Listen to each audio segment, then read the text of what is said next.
सास की आत्मा। सीमा और कमला में काफी प्यार था। दोनों सास बहू बिल्कुल माँ बेटी की तरह रहती। लेकिन एक दिन अचानक सास का देहांत हो जाता है, जिससे सीमा काफी परेशान रहने लगती है। सीमा सास की फोटो के साथ रोते हुए कहती है, मम्मी जी, मेरा आपके बिना मन नहीं लगता। कितना अच्छा होता कि मैं भी आपके साथ ही मर जाती।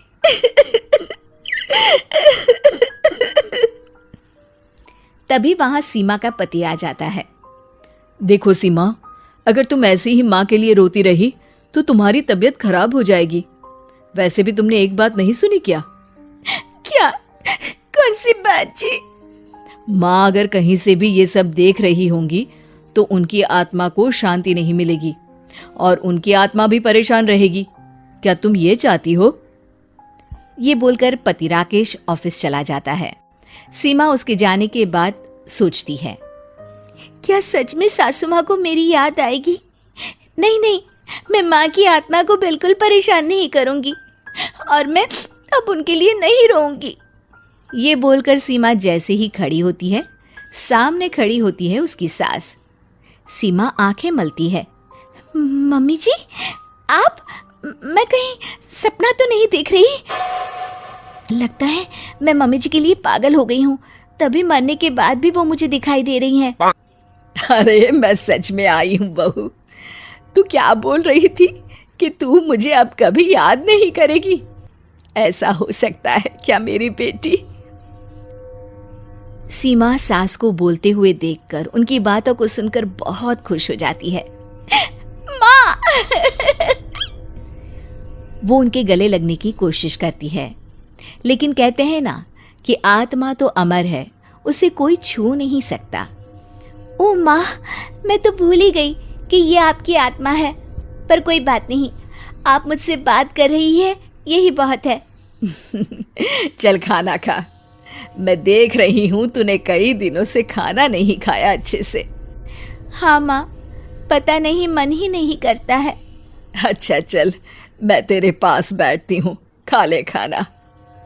सीमा खाना लेकर आती है और सास के साथ बैठकर खाना खाने लगती है कि तभी उसका ससुर वहां आ जाता है। अरे वाह सीमा बिटिया, आज तुझे अच्छे से खाना खाते काफी समय बाद देखा। खा बेटा खा और खुश रह। अरे आइए ना पिताजी, आप भी बैठिए। मैंने माँ की फेवरेट खीर बनाई है, आप भी खाइए। ससुर जी उसी कुर्सी में बैठने लगते हैं जहाँ सास की आत्मा बैठी होती है। अरे अरे पिताजी, वहां तो माँ बैठी हैं, आप यहाँ बैठ जाइए। ससुर जी को सीमा की बात सुनकर आश्चर्य होता है। उनको लगता है कि सास के प्यार में सीमा का दिमाग खराब हो गया है, लेकिन वो उसे कुछ नहीं कहते और सास की आत्मा के बगल में बैठ जाते हैं। पिताजी देखिए ना, माँ कितनी सुंदर लग रही है। ससुर जी को लेकिन कहीं भी सास नहीं दिखाई देती। वो सीमा से कहते हैं, अरे वो मुझे तो कभी भी अच्छी नहीं लगी। पागल की तरह कपड़े पहनती थी और बाल फैलाकर घूमा करती थी, लेकिन थी बड़ी अच्छी। ससुर जी चुप हो जाते हैं कि तभी सीमा की सास की आत्मा अपनी बहू के कान में कुछ कहती है, जिसके बाद सीमा हंसने लगती है।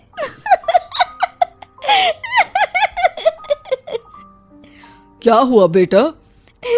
पिताजी, आपको तो सासू माँ पर लाल रंग की साड़ी बहुत अच्छी लगती थी और बाल खुले रखने के लिए तो आप ही कहते थे, वरना उन्हें तो खुले बाल पसंद ही कहाँ थे। ससुर जी आश्चर्य में पड़ जाते हैं कि आखिर बहू को ये सब पता कैसे चला। लगता है तेरी सास तुझसे सारी बातें शेयर करती थी। अरे नहीं पिताजी, वो तो माँ ने अभी अभी मुझे ये बात बताई है। ससुर जी को लगता है कि सीमा को गहरा सदमा लगा है, इसीलिए वो ऐसी बातें कर रही है। वो वहां से चले जाते हैं और सीमा एक बार फिर से सास की आत्मा से बातें करने लगती है। सीमा के अंदर के बदलावों को देखकर उसका पति भी खुश हो जाता है कि वो समय पर खाती, आराम करती और हमेशा मुस्कुराती रहती। लेकिन एक दिन सीमा की सास की आत्मा उसके पास आती है। सीमा, मैं तुमसे कुछ कहना चाहती हूँ।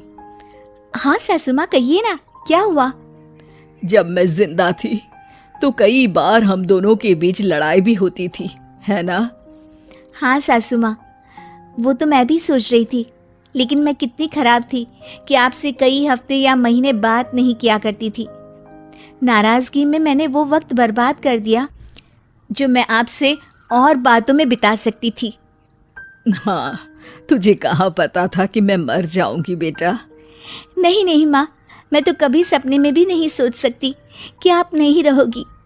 देख बेटा, हम यही गलती करते हैं, किसी के जीते जी उसके साथ एक पल भी नहीं बिताते और उसके जाने के बाद उसके लिए परेशान रहते हैं। लेकिन हर कोई हर किसी के साथ हमेशा तो नहीं रह सकता ना। हाँ माँ, आप सही कह रही हैं। और जब तक हम उस व्यक्ति के साथ हैं जिसे हम प्यार करते हैं, हमें उसके जीते जी उसे ये एहसास करा देना चाहिए कि वो हमारे लिए कितना खास है। हाँ, वरना उसके जाने के बाद तो सिर्फ पछतावा ही रह जाता है। हाँ माँ जी, आप ठीक कह रही हैं। अब मुझे जाना पड़ेगा बहू। मैं जो समझाना चाहती थी वो शायद तुम और ये कहानी देखने वाले हर शख्स की समझ में आ गया होगा। अपना ख्याल रखना बहू। ये बोलकर सास की आत्मा गायब हो जाती है।